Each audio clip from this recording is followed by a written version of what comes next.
علامہ راضی صاحب رحمۃ اللہ علیہ نے اپنی تفسیر کے اندر یہ بات نقل کی ہے کہ حضرت عیسیٰ علیہ السلام کا گزر ایک قبر کے پاس سے ہوا۔ وہ گزرے ہوئے جا رہے تھے تو ان کو محسوس ہوا کہ قبر کے اندر مردے کو عذاب ہو رہا ہے۔ تو کچھ عرصے کے بعد پھر واپسی اسی قبر سے حضرت عیسیٰ علیہ السلام کا گزر ہوا تو ان کو پھر اس قبر کے حالات معلوم ہوئے کہ اب قبر کے اندر سے عذاب ہٹا لیا گیا ہے اور اللہ رب العزت نے ان کی مغفرت فرما دی ہے۔ تو حضرت عیسیٰ علیہ السلام نے اللہ کی بارگاہ میں دعا کی کہ یا اللہ میرے اوپر اس مسئلے کو حل کیا جائے کہ آخر واقعہ کیا ہوا ہے۔ میں اس قبر کے پاس سے پہلے گزرا تھا تو مجھے کشف ہوا اور مجھے معلوم ہوا کہ اس قبر کے اندر مردے کو عذاب ہو رہا ہے،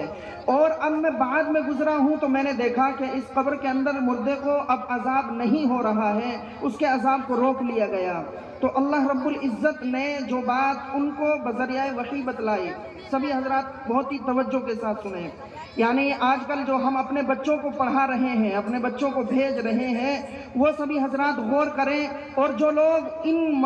مدارس اور مکاتب کے معاون ہیں، جو ان کا تعاون کرتے ہیں، ان کے چلانے میں معین اور مددگار ثابت ہوتے ہیں، وہ حضرات بھی توجہ سے سنیں۔ آخری بات بالکل،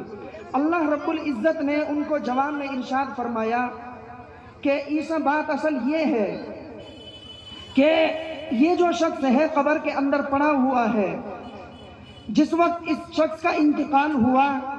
اس کی اہلیہ حاملہ تھی، پیٹ کے اندر اس کے بچہ تھا، اور اس نے اس بچے کو جنا۔ وہ بچہ بڑا ہوا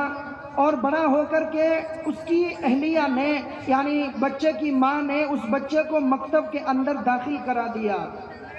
اور آج اس بچے نے پہلی مرتبہ بسم اللہ الرحمن الرحیم اپنی زبان سے ادا کیا ہے۔ اب مجھے حیا آتی ہے، مجھے شرم آتی ہے کہ زمین کے اوپر اس کا بچہ بسم اللہ الرحمن الرحیم پڑھے، میری تعریف بیان کرے، مجھے رحمان اور رحیم کہے۔ اب مجھے حیا آتی ہے کہ زمین کے اوپر تو اس کا بچہ بسم اللہ پڑھ رہا ہے اور میں زمین کے اندر اس کے باپ کو عذاب دوں، چنانچہ میں نے اس سے عذاب کو ہٹا لیا ہے۔ میرے بھائیو، آج بھی اللہ رب العزت کے فیصلے اسی کے مطابق ہو سکتے ہیں، ہم سب کے لیے بھی وہی بات ہے۔ چنانچہ ہم اپنے بچوں کو اس لائق بنائیں کہ مبادا اگر ہماری پکڑ آ جائے، جیسا کہ مفتی صاحب نے عرض کیا کہ ہم اپنے بچوں کی تربیت ایسی کر کے جائیں کہ وہ ہماری روشن نامی کا اور نیک نامی کا ذریعہ بنے اور ہمارے لیے نجات کا ذریعہ بنے۔ اللہ رب العزت عمل کی توفیق عطا فرمائے۔